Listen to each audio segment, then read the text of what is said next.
grey-shirted Fernley were making repeated attempts to regain the initiative, but getting knocked back again and again by the increasingly confident home side. St Dunstan's fourth goal came from a penalty. With the deadly accuracy he was now famous for, Mac blasted it for his hat-trick. As Fernley's keeper picked the ball out of the net, Mac ran to be mobbed by his teammates. Banksy joined in the yelling and hooting for all he was worth. "MacB!" he yelled. "MacB!" Turning, fist raised, Mac suddenly stumbled to a stop. He stood, mouth gaping, staring. Then, just as sharply as he'd stopped, Mac spat at the ground and jogged off. Banksy felt numb. In spite of warm clothes and a blanket, he shivered. What was wrong? What had happened? What was Mac so furious about? He tried to watch the game. Fernley were stealing it back. Mac's flair had evaporated. Whatever he attempted now, he fluffed. All he seemed able to do was shout. Fernley tightened their hold till, finally, it was their turn to score. 3 goals in under 10 minutes. St Dunstan's confidence was on the floor in tatters. Storming from the pitch, Mac barged past Mr Powell and through the small crowd of parents. Red-faced and shaking with rage, he halted in front of Banksy. The green eyes narrowed to tiny slits. They looked meaner than Banksy could ever remember. "All right," yelled Mac, grabbing the wheelchair armrests. He thrust his face up close. "What are you playing at?" "What?" Banksy clenched the wheel with his good hand. "What do you mean?" "You!" Mac's face contorted. He was spitting with rage. "You shouldn't be here." "What?" "I don't know." Mac looked suddenly confused. "You're staring at me the whole time, like... He jabbed a finger. "What's your little game?"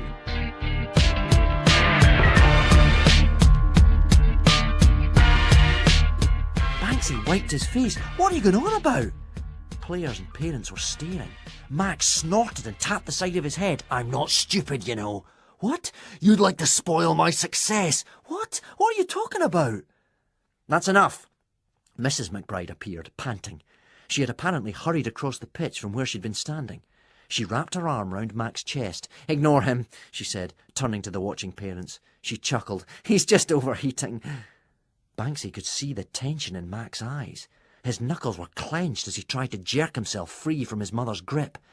But quick as a flash, Mrs McBride caught his wrist. Still smiling, she tugged him closer. She bent to whisper in his ear. Banksy watched her lips. "You're embarrassing me, was it? Be a man?" She ruffled her son's hair and touched his sweaty brow. "Come on, calm down. You should be with your teammates. Go and join them. Get yourself a drink." Mac glared at Banksy one last time. "You shouldn't be here," he hissed. "Stop trying to ruin my game."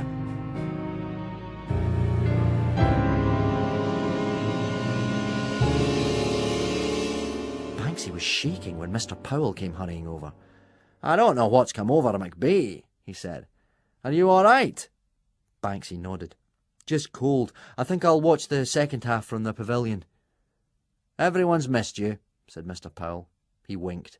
"Good to see you up and about so soon."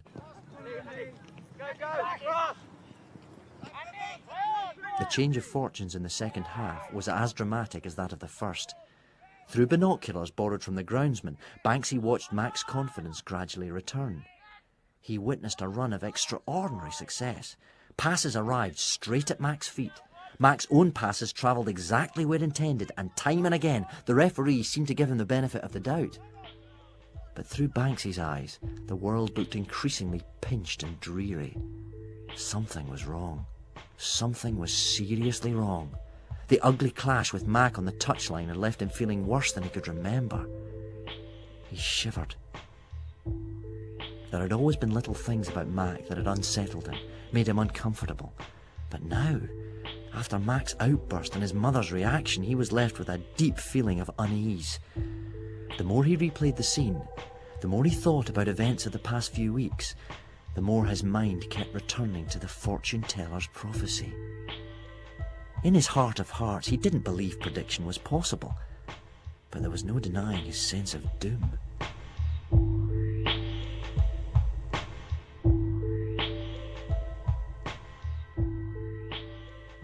Out on the pitch a light drizzle was falling. But every shot from Mac's boot was on target. The final, incredible score was 8-3.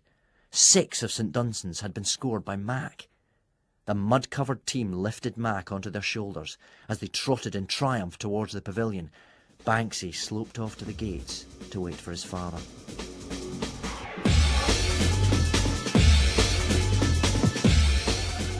"Look at that," said Shanice. The man in the white coat smiled and began to cut into the plaster with a small circular saw. Banksy squirmed and glanced at his mum. "He's going to cut off your leg," said Shanice. "Then he's going to cut off your arm. Shanice!" The man chuckled. "Your daughter's got a lively imagination," he said. He winked at Banksy. "They're specially designed, these saws. It can't cut you, rest assured." "He's gone terribly pale, though," said Shanice. "He looks like a ghost." "Shut up," said Banksy. "Both of you," said Mum. "Don't worry," said the man. "I'll be cutting through the tubey grip with scissors. We'll get you to come back at the end of half-term so the physio can check everything's okay." Banksy nodded.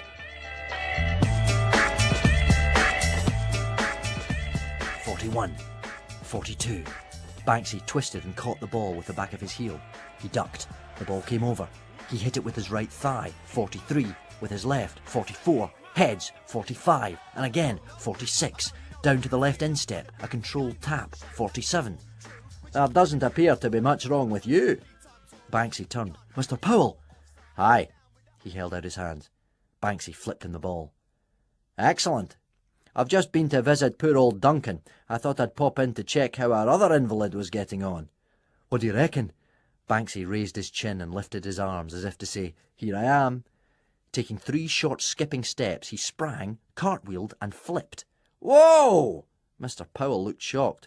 "Are you supposed to be doing that stuff?" Banksy laughed. "I wasn't sure I still could. I have to go back to the hospital tomorrow. With a bit of luck, they'll be giving me the all clear." "That's excellent news. It's a shame you can't play for us tomorrow. I've got a couple of players off sick." "I'd like to," said Banksy. "I don't think so." Mr. Powell frowned. "It's Burnham Wood." "Of course," said Banksy.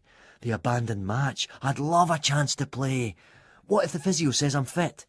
Mr. Powell laughed. "Oh, we'll see. You're keen, that's for sure. The team'll be delighted to hear you're mended." "Actually," said Banksy, "I'd rather you didn't say anything till I've been for my check-up. I know it's sort of superstitious," he grinned, "but best not to tempt fate." Mr. Powell nodded. "Good luck with it then." "And good luck with the match. Let's hope that this time there's a result."